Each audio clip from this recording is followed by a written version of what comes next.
Ready to take your English to the next level?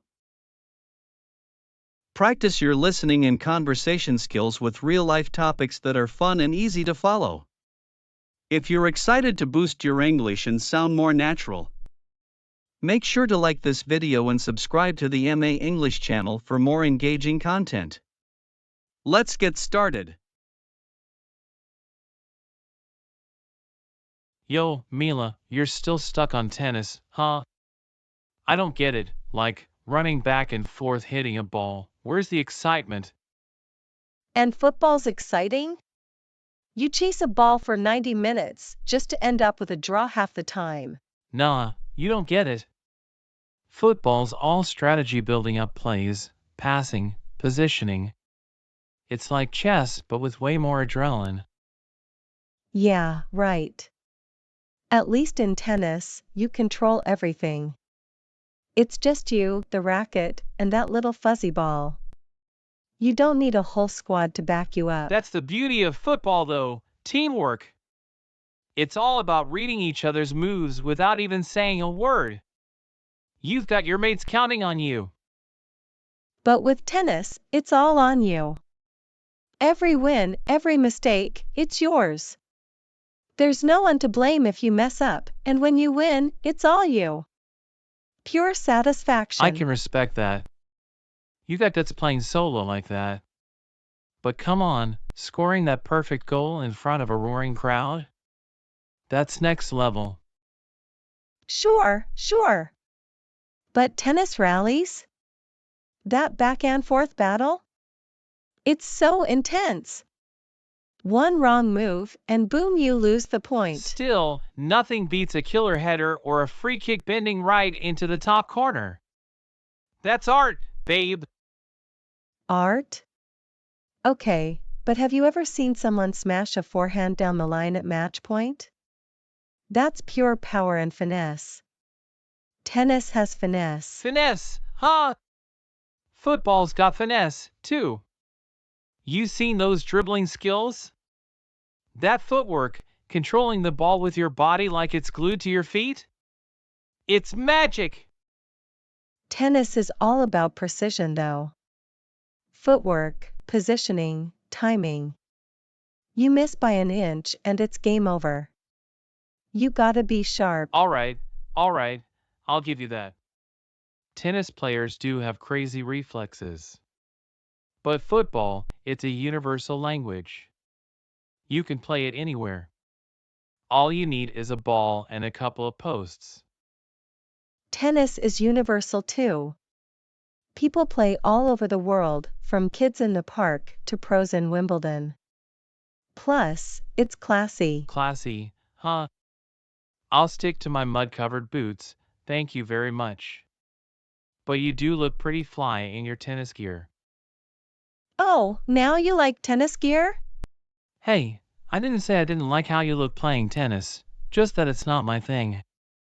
But watching you, whole different game. Smooth, Andy, real smooth. Maybe I'll let you come to my next match. Maybe you'll finally get why tennis is the better sport. Or maybe you'll watch a football match with me, and you'll get hooked. Fair trade? Deal. But if I beat you in tennis, you owe me a football jersey. You beat me? Dream on! But sure, I'll get you one, in your favorite color. I'll hold you to that.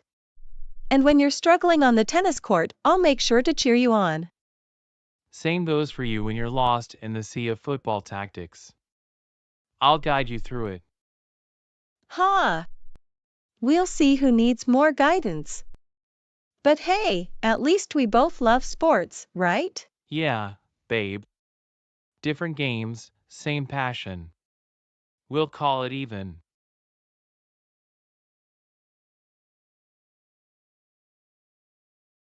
Ugh, it's getting cold out there. Winter's really creeping in, huh? Yeah, I felt it this morning. Had to bust out my big coat. And it's only gonna get colder from here. Tell me about it. I swear, just last week it was still warm enough for a light jacket, and now it's like full-on winter vibes. right? It's like the seasons flipped a switch overnight. But hey, I kinda like it. There's something about that crisp air. Really? I'm more of a summer girl, to be honest. I miss the sun, the heat, you know? This cold just makes me want to stay inside all day.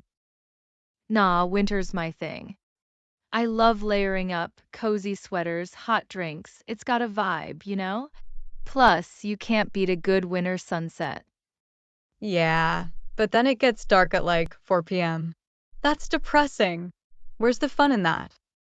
True, true. I guess the short days are kinda rough. But hey, nothing beats that feeling when you're inside, warm and cozy, and it's all frosty outside. Yeah, I'll give you that. Like, when you're wrapped up in a blanket with hot chocolate or tea, that's nice. But the cold? Nah, I'm over it.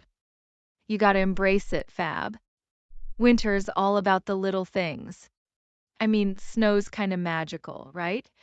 Snow's cute for like 5 minutes. Then it's just wet shoes and freezing toes.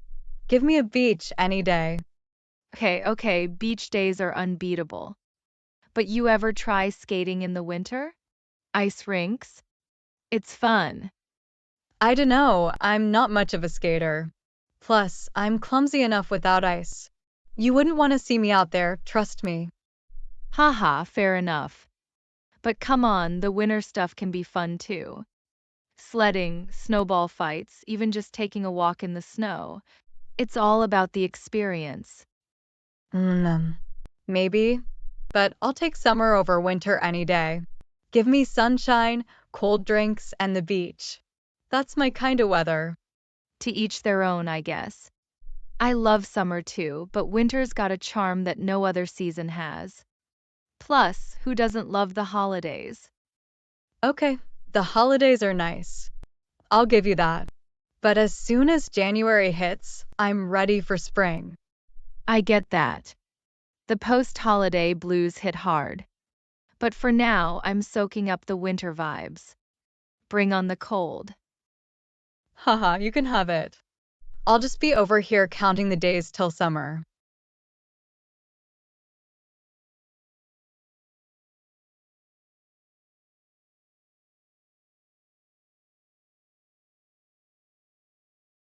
So, Julia, tell me, what's your favorite place you've traveled to? Oh, that's tough. I've been to a few amazing places, but if I had to pick, I'd say Italy. Hands down. Italy, huh? I've heard it's beautiful. What made it your favorite? Where do I even start?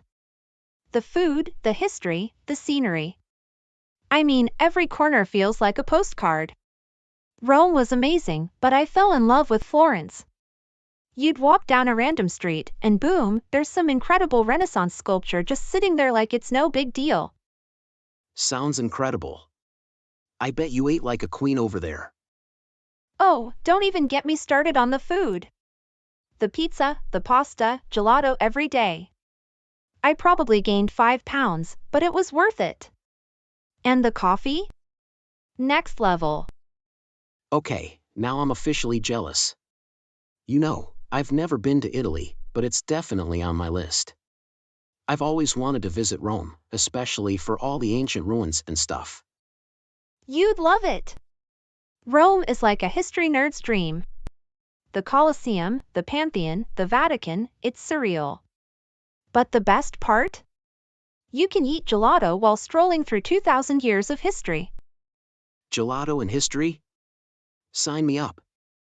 So, besides Italy, where else have you been? Well, I did a quick trip to Spain, which was great. Madrid is a fun city. And I went to Greece last year. Santorini is ridiculously beautiful, like, it doesn't even look real. Santorini. That's the place with all the white houses and blue roofs, right? Exactly. It's just like the pictures, but better. The sunsets there are insane. It's like the whole sky turns this fiery orange, and everyone stops what they're doing to watch. Man, that sounds like a dream. I need to step up my travel game. I've only really been to a couple of places. Where have you been? I went to Canada a few years ago. That was pretty cool. And I did a road trip across the US, but nothing as glamorous as Europe. Canada's beautiful though. Where did you go? I went to Vancouver. It's got mountains, the ocean, forests, it's like nature overload. We went hiking, and I thought I was in a National Geographic documentary or something. Vancouver is on my list. It looks so peaceful. I've seen pictures of the landscapes, and it's just breathtaking. Yeah, it's like you can't take a bad photo there. Plus, everyone's super nice. Canadians really are as friendly as people say. I believe it. So, where do you want to go next? I've been dying to go to Japan. I'm a bit of a nerd for Japanese culture, anime, the food, the technology, all of it. Tokyo seems like this wild mix of futuristic skyscrapers and ancient temples. Japan would be amazing. I've heard Tokyo is a sensory overload. And the cherry blossoms. I'd love to see those in person. Exactly. I want to go during cherry blossom season. And eat real sushi. Like, forget the stuff we get here, I want to have the authentic experience. That sounds incredible. And you should totally visit Kyoto if you go. It's supposed to be the heart of traditional Japan, with all the temples and gardens. Yeah, that's on my list too. It seems like a totally different vibe from Tokyo, more peaceful, less hectic. For sure. So, what about somewhere completely random? Like, out of your comfort zone? Maybe Iceland. I've seen pictures of those black sand beaches, and the northern lights look unreal. Plus, there's that hot spring, what's it called? The Blue Lagoon? Yes! Iceland is on my bucket list, too. I've heard it's like stepping onto another planet with all the volcanoes and glaciers. And the Blue Lagoon looks so relaxing. It's like taking a spa day in the middle of a lava field. Exactly. It's one of those places that seems so far out of the ordinary, you can't help but be intrigued. We should just quit our jobs and travel the world, Anthony. I mean, we've clearly got the list. Right? Who needs responsibilities when you can have endless gelato and sunsets in Santorini?